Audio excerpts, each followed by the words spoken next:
Millones de personas en el mundo entero vienen a las iglesias porque buscan los favores de Dios para que esas personas sean los campeones en todo. Vienen con las expectativas pensando que el ser cristiano equivale a ser rico. El ser cristiano equivale a tener muy buena salud. El ser cristiano equivale a tener recursos materiales. Es decir, vienen a las iglesias y se llenan las iglesias. La inmensa mayoría se llenan casualmente con la falsa expectativa vendida a través de esto que se conoce en la teología como el movimiento de la prosperidad. Es un movimiento literalmente herético que vende la idea de que el cristiano no puede estar enfermo, que el cristiano no puede ser pobre y que si queremos lograr el favor de Dios, pues si queremos triunfar en la vida, si queremos tener riqueza, si queremos tener inclusive mejor salud, es decir, alcanzar todas nuestras metas materiales, ciertamente tenemos que venir a la iglesia, tenemos que venir a Cristo, y Cristo, Dios, va a hacer todo lo necesario para que nosotros seamos prosperados. ¿De qué estamos hablando? Estamos hablando de un movimiento herético que se ha desarrollado, que inició específicamente a principios de los años 1910, 1915 del siglo pasado. Y es un movimiento que se ha venido desarrollando con tanta fuerza que a partir de la década de los 60 del siglo pasado se introdujo de tal manera en el movimiento en la iglesia pentecostal que hoy en día la inmensa mayoría de las iglesias carismáticas practican este evangelio, un evangelio de la prosperidad. ¿A qué viene el tema? Bueno, porque no es nada más, aparte de que es un movimiento herético, porque vende falsas expectativas, porque enseñan el mensaje totalmente diluido de la palabra de Dios. También tenemos que ser claros en lo siguiente: no solamente es un mensaje diluido, es un mensaje herético porque no cuentan toda la historia completa. Que Dios quiere que nosotros seamos prosperados, por supuesto. Que Dios quiere que nosotros seamos sanos, por supuesto. Dios tiene los mejores pensamientos para nosotros, pensamientos de paz, por supuesto. Pero en esto hay un precio que pagar. Y esa es la parte del mensaje que el Evangelio de la Prosperidad ha acortado. Hemos venido a lo largo de estas últimas semanas desarrollando un estudio sobre una relación vital, se llama la serie, y específicamente hoy vamos a ver el mensaje aborrecidos por su causa. Vamos a ver un contraste muy grande, un contraste enorme entre lo que el Evangelio de la Prosperidad ofrece a sus feligreses y lo que la Biblia, la palabra de Dios, dice acerca del ser cristiano. Es importante recordar que desde el capítulo 13 del Evangelio de Juan hasta el capítulo 17 del mismo Evangelio, Cristo tiene palabras de consuelo para sus discípulos. Cristo ha advertido a sus discípulos de que va a morir, de que le es necesario entregar su vida por los pecadores y que va a ser tomado por parte de los pecadores, va a ser tomado casualmente por los judíos para morir. Y este es un mensaje de consuelo para todos sus discípulos. En esa noche Jesús está en un aposento alto y les está revelando a sus discípulos los acontecimientos que han de suceder poco tiempo después, pocas horas después. Jesús está lidiando con sus discípulos y tiene palabras de consuelo para todos ellos. Está tratando literalmente por última vez con ellos. Está tratando con ellos por última vez. No están los 12 discípulos. Recordemos que para este momento ya Judas no se encuentra en el aposento alto, pues se ha retirado para reunirse con los fariseos para recibir el monto de 30 monedas de plata para entregar a nuestro Señor Jesucristo. Jesús en ese momento está reunido con sus discípulos, con 11 de ellos, y está dando palabras de consuelo. Él les hace saber de que no tienen por qué estar tristes. Él sabe que están tremendamente molestos, angustiados por el futuro que se avecina, y esa es una condición natural de estos hombres. Él sabe muy bien que están conscientes de la soledad a que se van a enfrentar en sus vidas cuando Jesús los deje. Entonces, él ha pasado la mayor parte de estos capítulos, del 13 al 17, mostrándoles el amor que él tiene por ellos. Él los está consolando.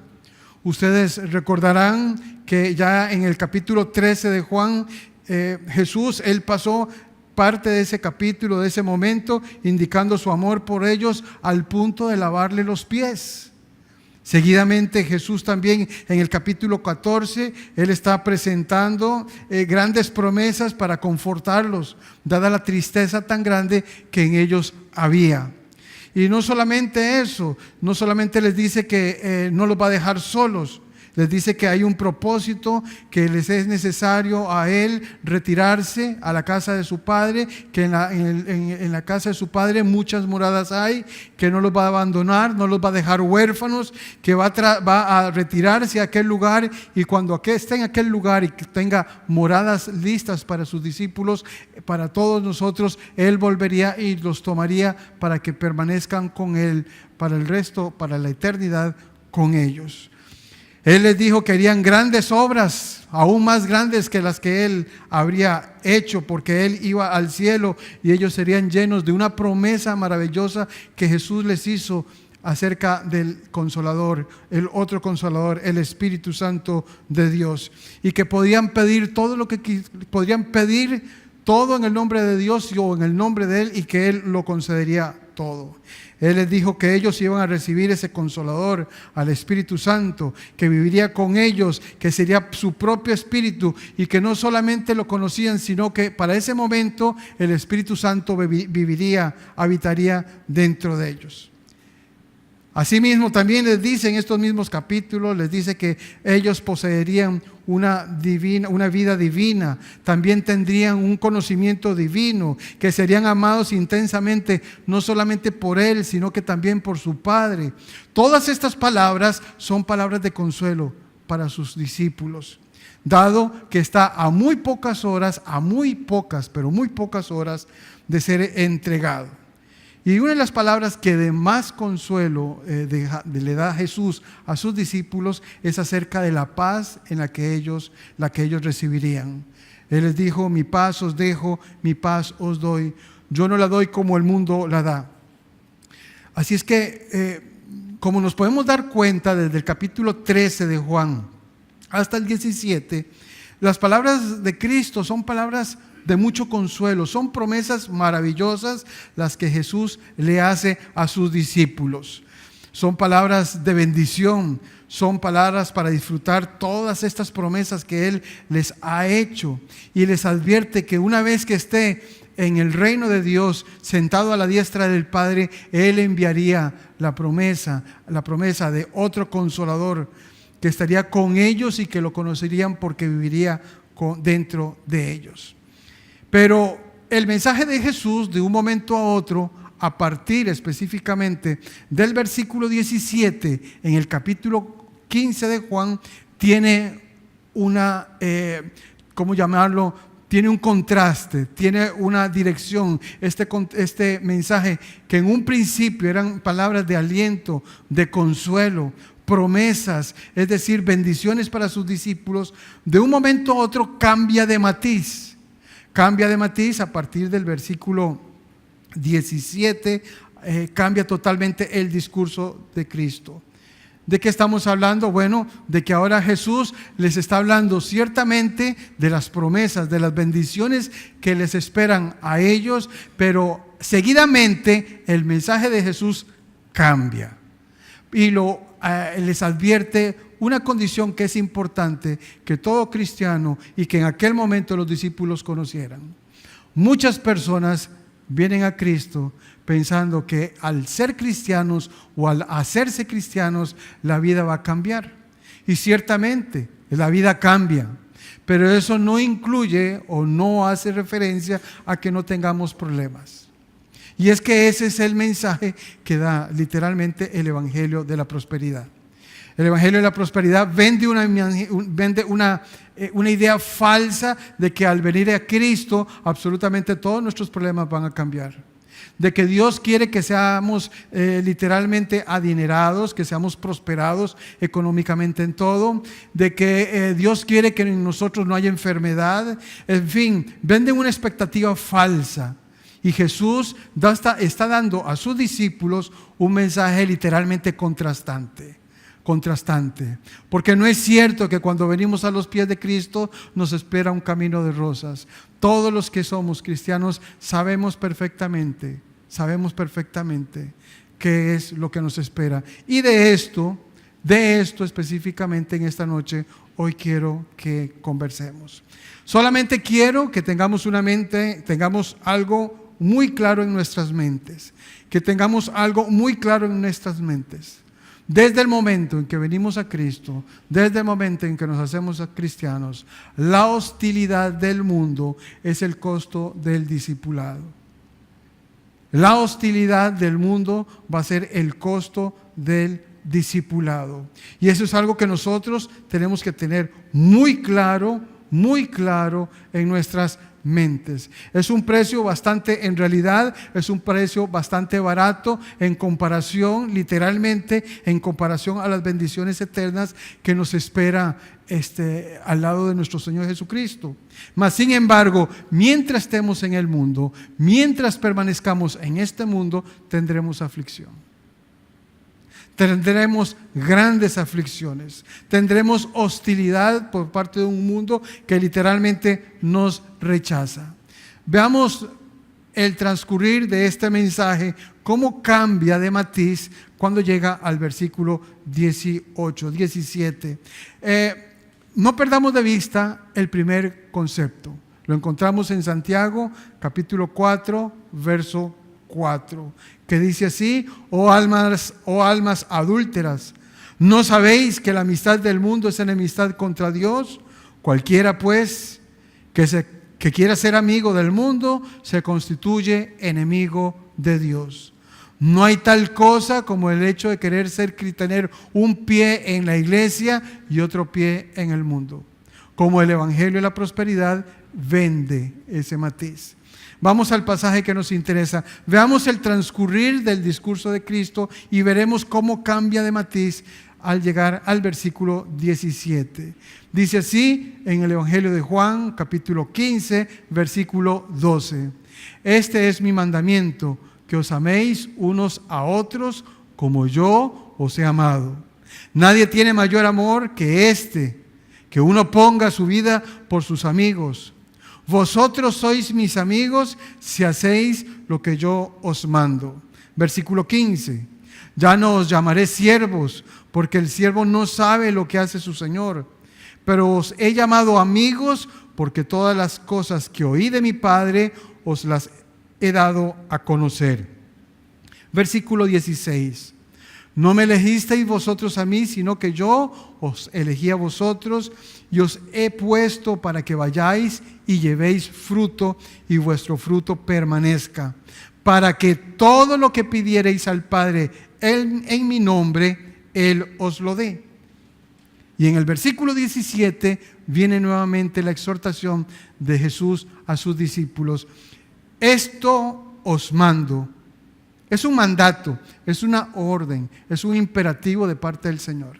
Y el mandato es: ámense los unos a los otros. ¿Qué es lo que les está diciendo? Lo que Jesús les está diciendo es: ámense, síganse amando, pero de una manera continua, de una manera sacrificial. Les dice: ámense de la manera que yo les he amado. Es decir, un amor que incluye una entrega total.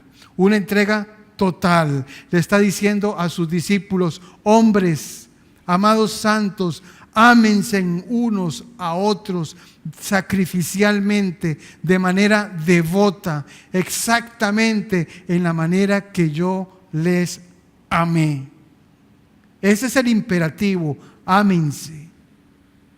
Es el mensaje marcado en estas porciones de la palabra del discurso de Cristo. Es ámense, ámense. Jesús exhortó a sus discípulos una y otra vez diciéndoles que les era necesario amarse los unos a los otros. E inclusive llegó a advertir que serían conocidos por el mundo por el amor que se tuvieran los unos a los otros. Aquí la pregunta es, ¿por qué? ¿Por qué la insistencia de Jesús hacia sus discípulos? ¿Por qué la exhortación de Jesús a sus discípulos diciendo, ámense? Ámense, a ustedes les es necesario, urgente amarse. Amarse, ¿por qué? Bueno, porque ciertamente van a necesitarse desesperadamente los unos de los otros.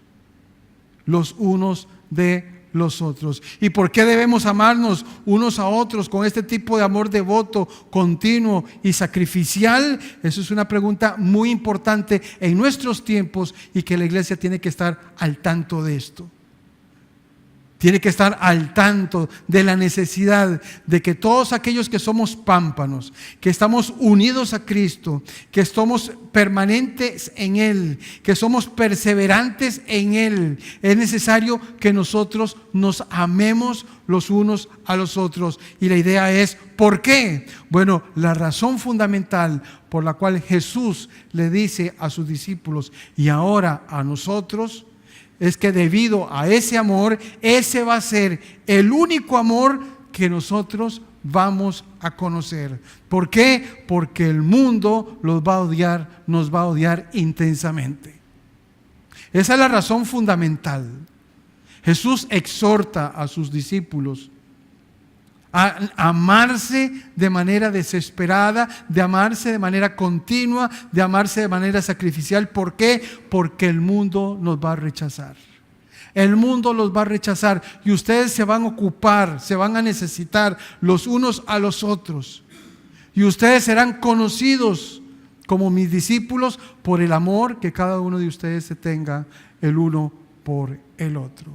Entonces, así las cosas, les recuerda que deben de asegurarse de amarse unos a otros porque lo van a necesitar desesperadamente en un medio, en un mundo que literalmente es hostil, sumamente hostil para el cristianismo, sumamente hostil para el cristianismo.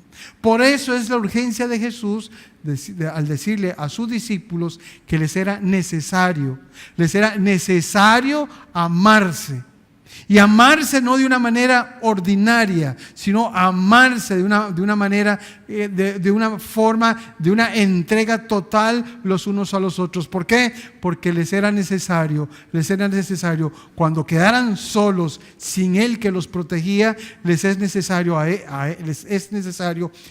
protegerse, porque el mundo es hostil.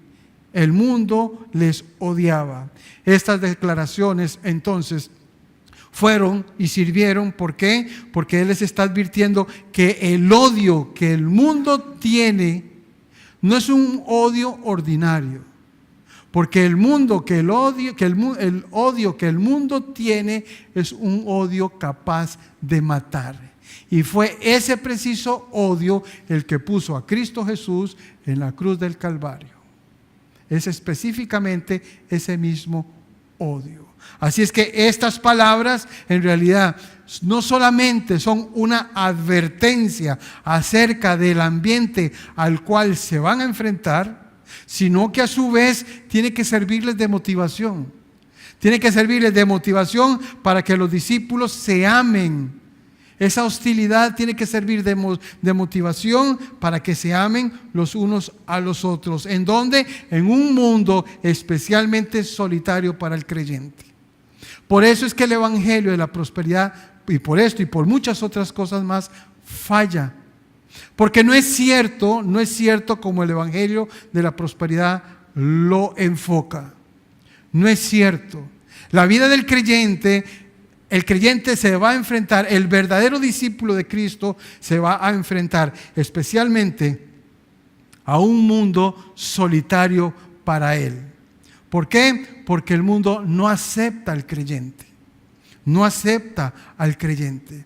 ¿Y cómo lo sabemos? Bueno, nosotros tenemos que saber claramente cómo nos damos cuenta. Bueno, ¿cómo sabemos que verdaderamente somos de Cristo y no del mundo?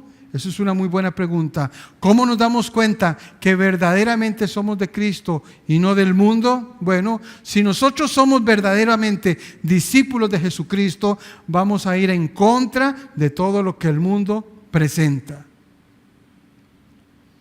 De todo lo que el mundo presenta. El verdadero discípulo de Cristo va en contra de todo lo que el mundo presenta. Y dependemos y vivimos literalmente solo por el amor de nuestro Salvador.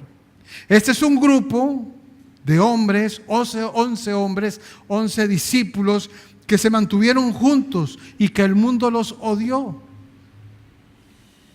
Por eso son tan importantes las palabras de Cristo para sus discípulos. Son palabras de consuelo, de ánimo, porque el odio que le esperaba a estos hombres cuando hubiesen sido llenos del Espíritu Santo de Dios e iniciaran una nueva comisión, la más grande de todas. La más grande de todas. ¿Se acuerdan ustedes o recuerdan ustedes, están al tanto de cómo fue que murieron los discípulos del Señor? Por ejemplo, Esteban fue martirizado. Pablo fue decapitado por Nerón. Andrés y Pedro murieron también crucificados. Pedro murió boca abajo y murió en cruz. En el caso de Andrés igual murió también crucificado, pero no clavado, sino amarrado por cuerdas, las cuales le prolongaron el dolor y el sufrimiento. De la misma manera, Matías y de Jacobo murieron decapitados. Tomás fue traspasado por una lanza. Todos estos hombres murieron por su fidelidad a Dios, pero también en fidelidad a Dios, a Cristo Jesús, pero también son muestras elocuentes de lo que el mundo sentía por ellos, porque ellos representaban la obra de Dios acá en la tierra. Estos hombres entonces sufrieron, fueron odiados por el mundo y Jesús les dice a ellos: ámense. Ámense los unos a los otros, porque ese va a ser el único amor que ustedes van a conocer. El único amor que ustedes van a conocer. Y nadie puede existir, y ninguno de nosotros puede existir sin amor. Inclusive las generaciones siguientes que continuaron también fueron perseguidas como los discípulos. E inclusive hoy en día existe persecución contra la iglesia cristiana, hasta el día de hoy. Basta ver los diarios y las noticias para darnos cuenta la grande persecución que existe en Uganda, al este de África, hacia los cristianos, especialmente por ISIS. Ciertamente nosotros en nuestro país, acá en Costa Rica, hemos sido bendecidos hasta cierto grado, pero aún en nuestro país existe persecución contra la iglesia cristiana evangélica. Existe persecución contra la iglesia cristiana evangélica. Dice en el Evangelio de Marcos, capítulo 13, verso 9, palabras de nuestro Señor Jesucristo: pero mirad por vosotros mismos, porque os entregarán a los concilios y en las sinagogas os azotarán, y delante de gobernadores y de reyes os llevarán por causa de mí para testimonio de ellos, y es necesario que el evangelio sea predicado antes a todas las naciones. Pero cuando os trajeren para entregaros, no os preocupéis por lo que habéis de decir, ni lo penséis, sino que os fuere dado en aquella hora, eso hablad, porque no sois vosotros los que habláis, sino el Espíritu Santo de Dios. En el versículo 12 Jesús advierte: y el hermano entregará a muerte al hermano, y el padre al hijo, y se levantarán los hijos contra los padres y los matarán. Y seréis, versículo 13, ahí está el pasaje: y seréis aborrecidos de todos por causa de mi nombre, mas el que persevere hasta el fin, este será salvo. Y ciertamente el gobierno romano odió a los cristianos. Desde el inicio de la iglesia primitiva, el gobierno romano odió a los cristianos porque consideraba a los cristianos, Génesis los consideraba desleales. Porque uno de los factores que utilizó Roma para la unificación del imperio,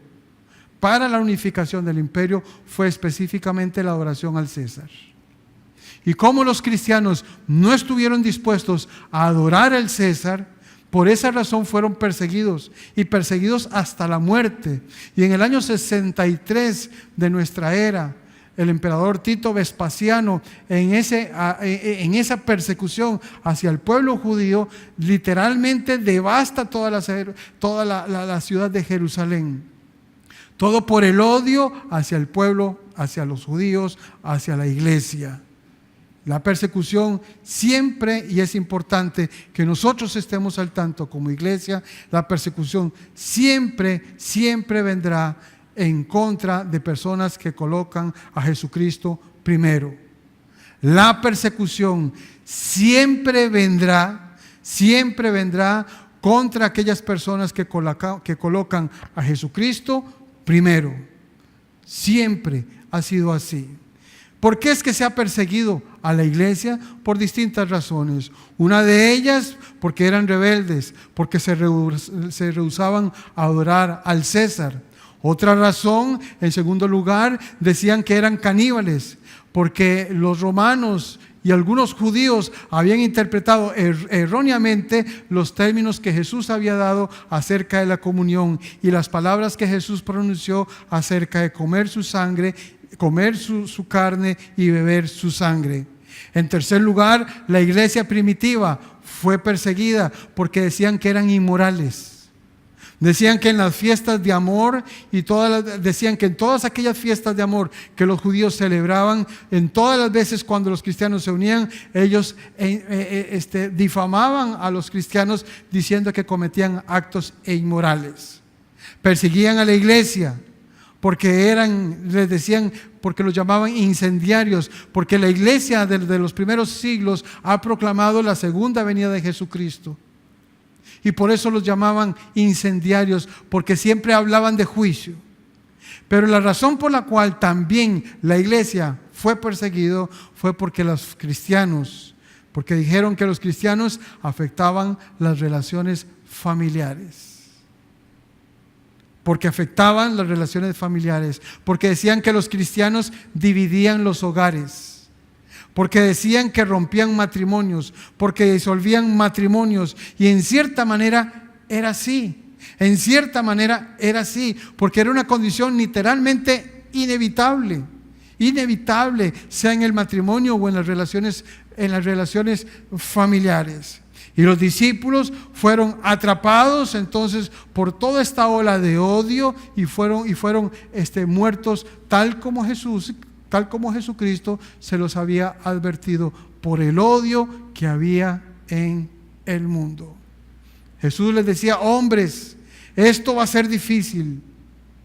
Santos de Dios, esto va a ser difícil. Asegúrense de amarse unos a otros. Asegúrense de seguir amándose de manera intensa unos a otros. Necesitan el uno del otro desesperadamente. ¿Por qué el mundo odia a los cristianos?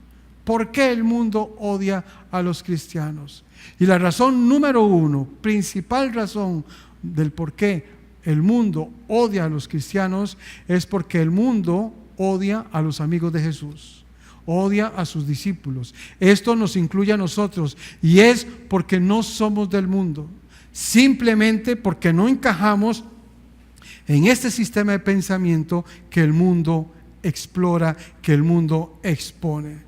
Solo recuerden, dice Juan 15:18, si el mundo os aborrece, sabed, a mí me ha aborrecido antes que a vosotros. Si el mundo os aborrece, Jesús le advierte a sus discípulos: sepan, estén al tanto de que antes de que los aborrecieran a ustedes, el mundo me aborreció aún antes a mí. Por eso Jesús les decía: recuerden, acuérdense de mí, y si me van a ser fieles, y si van a vivir para mí, y si van a estar conmigo hasta el final, sepan que el mundo los va a aborrecer. Sepan que el mundo los va a aborrecer y van a recibir lo mismo, van a hacer con ustedes lo mismo que hicieron conmigo. Dice el versículo 19 en Juan 15, dice: si fuerais del mundo, el mundo amaría lo suyo. Pero porque no sois del mundo, antes yo os elegí del mundo, por eso el mundo os aborrece. ¿De qué está hablando Jesús? De que existe literalmente una predisposición del mundo a odiar todo lo que es de Dios. Todo lo que es de Dios. El mundo odia a Dios.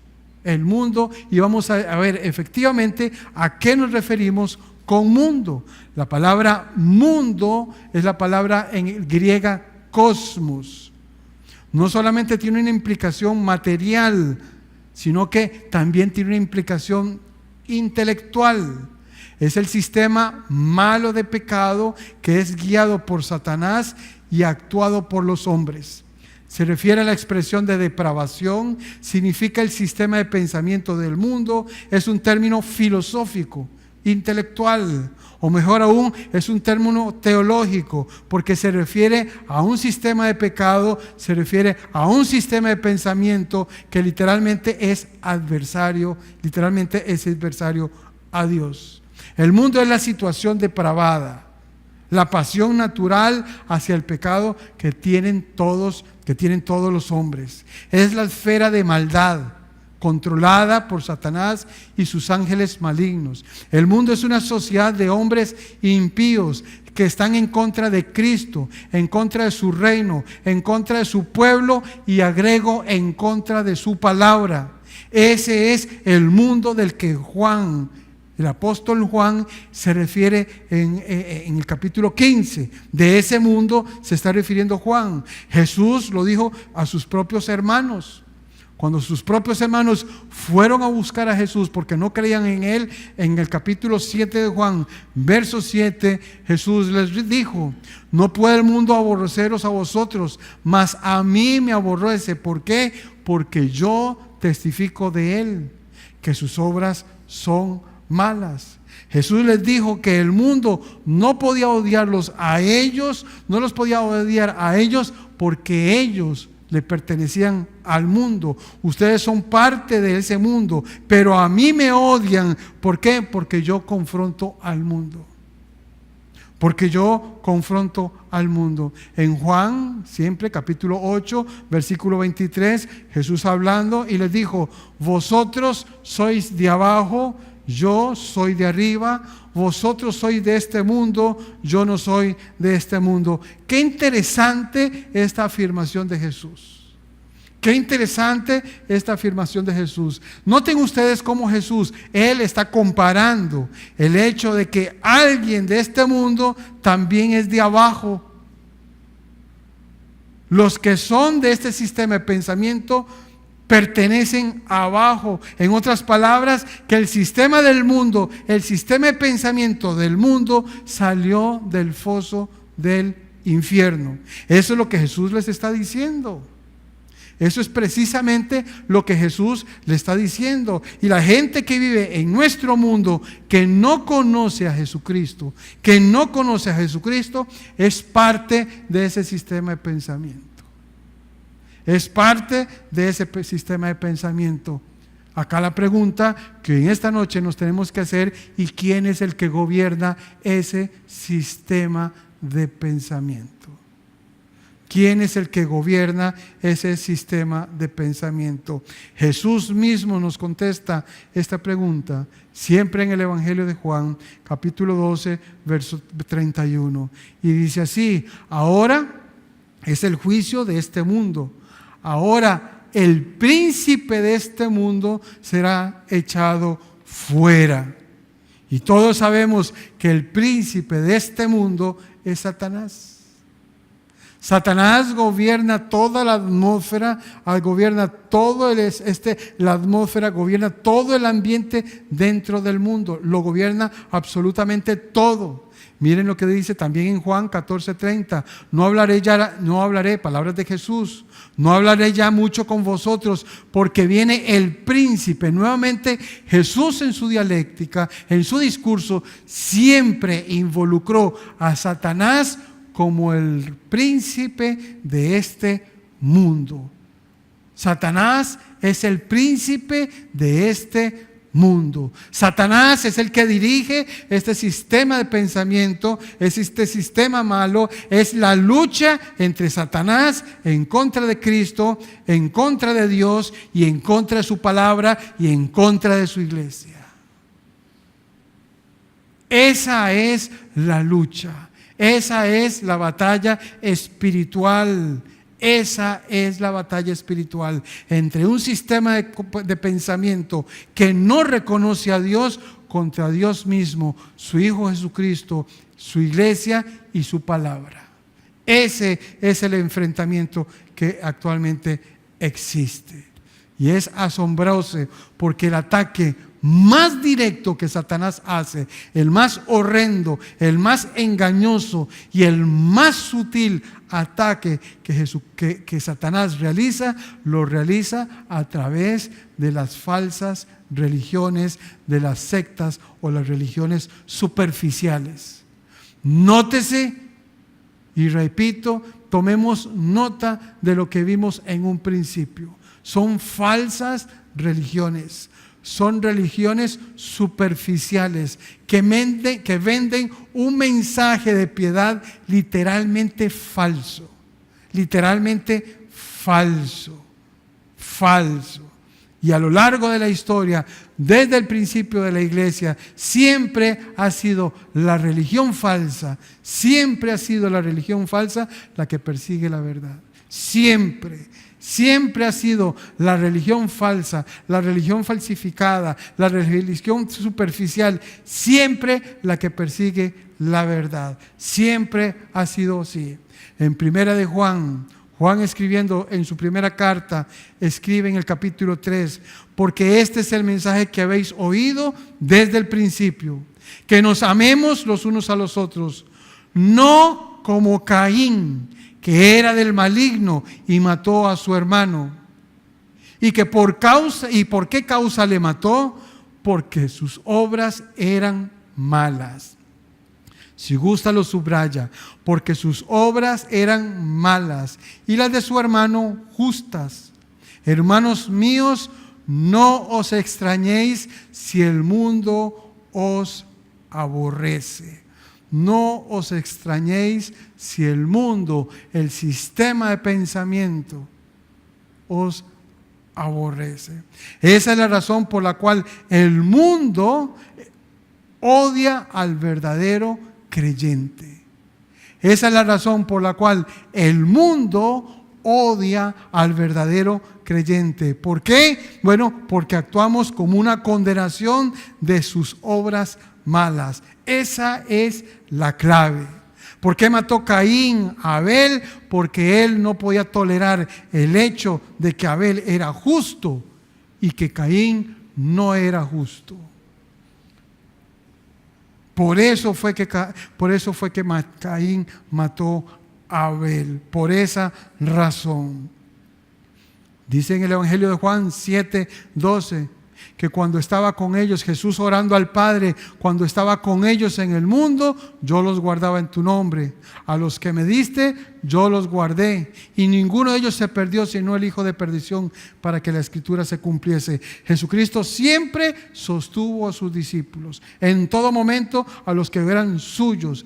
Pero más adelante, el discurso de Jesucristo advierte lo siguiente, siempre en el capítulo 17, verso 15, Jesús orando: no ruego que los quites del mundo, sino que los guardes del mal, que los guardes de este sistema de pensamiento.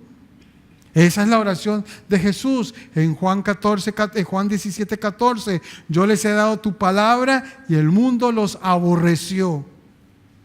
Aquí hay un mensaje profundo. Jesús diciendo: yo les he dado tu palabra,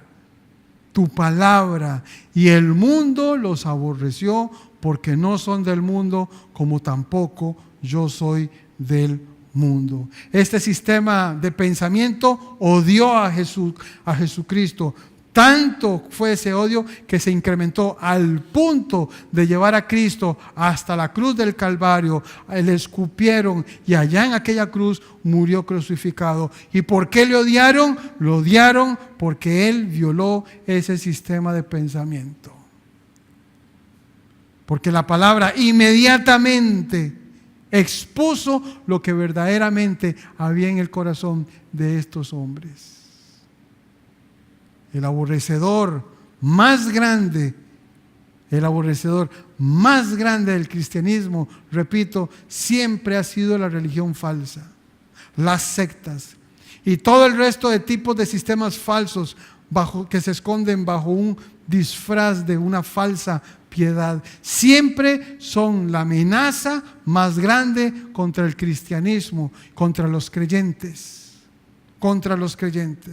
No es casualidad que la palabra de Dios sea el libro más debatido, más atacado en estos 2000 años de historia. No es casualidad. ¿Por qué? Porque la palabra de Dios es más cortante que espada de dos filos, capaz de discernir los pensamientos, que separa las coyunturas, que literalmente lo expone todo. Y esa es la autoridad que la palabra de Dios tiene. Por eso es que durante estos 2000 años la palabra de Dios ha sido el libro más atacado. De tal manera que tuvo que venir una reforma, la reforma protestante en el año 1517, para advertir que lo que el sistema de religión falso exponía era totalmente contrario a lo que la palabra de Dios ordenaba. En el libro de Filipenses, en la carta a los Filipenses, capítulo 2, versículo 15, desde el versículo 14, dice: hagan todo sin murmuraciones y contiendas, para que sean irreprensibles y sencillos, hijos de Dios sin mancha, en medio de una generación maligna y perversa. Miren la radiografía que la misma palabra de Dios presenta de la sociedad en la cual la iglesia se desenvuelve. Una sociedad, una generación, dice el pasaje, maligna y perversa, en medio de la cual resplandecéis como luminarias, como luminares en el mundo. ¿De qué manera resplandecemos? Siempre y en el tanto y en el cuanto nosotros estemos asidos a la palabra de vida, para que en el día de Cristo yo pueda gloriarme de que no he corrido en vano, ni en vano he trabajado. A esos filipenses, Pablo les dice, les advierte que vivirán bajo el imperio romano, que vivirán bajo una condición de depravación, una generación maligna, y que les era a ellos necesario estar asidos a la palabra de Dios. En el libro de los Efesios, en primera de Juan, capítulo 5, versículo 19, dice Juan: y sabemos que somos de Dios y el mundo entero está bajo el maligno. Existe de parte de Juan, así como de Pablo, la advertencia a la iglesia para que tomemos conciencia de que el mundo entero está gobernado por un sistema de pensamiento que es literalmente contrario a Dios, contrario a Cristo Jesús, y principalmente o igualmente, contrario a la palabra de Dios. Nosotros, la iglesia, tenemos que estar al tanto de esa condición.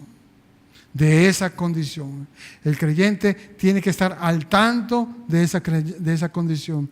Dice Efesios capítulo 5, 11: y no participéis en las obras infructuosas de las tinieblas, sino más bien reprendedlas.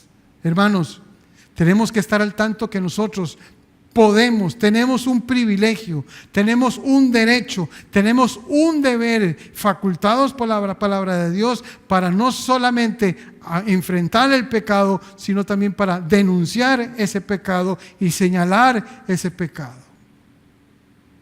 Nosotros no podemos guardarnos absolutamente de nada. Estamos en una condición, en una guerra espiritual, en donde nosotros tenemos que saber que nuestro más aférrimo enemigo, Satanás, utiliza un sistema de pensamiento. Para adversar la iglesia. Por otro lado,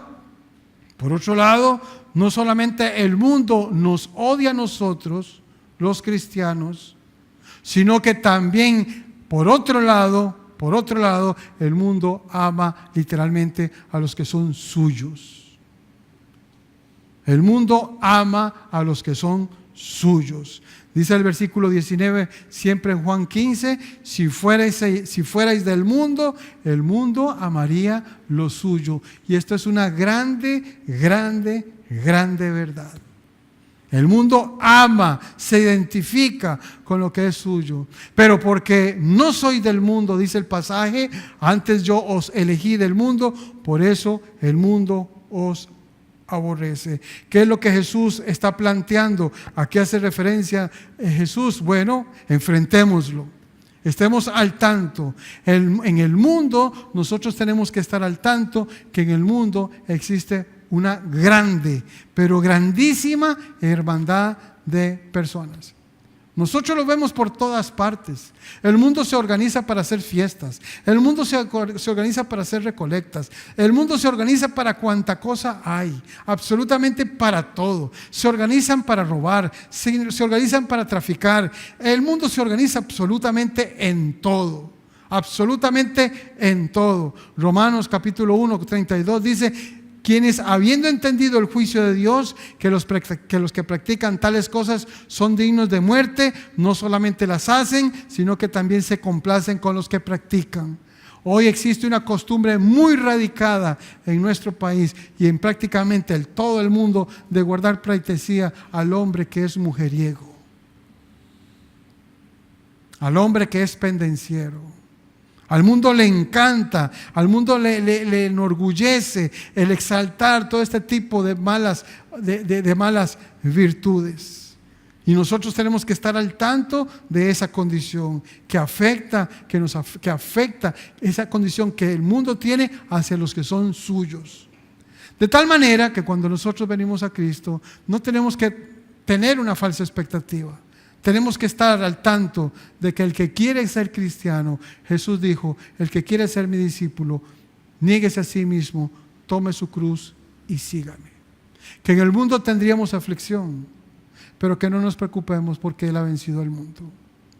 Ciertamente el mundo se ha organizado de tal manera para presentar mensajes falsos, de los cuales hoy vimos 3 ejemplos al principio, en donde se enseñan caminos torcidos, literalmente caminos torcidos, con los cuales se pretende atraer a las personas para que crean, entiendan que ese es el camino de la salvación, ese es el camino a Cristo Jesús, y es todo lo contrario, son caminos de muerte.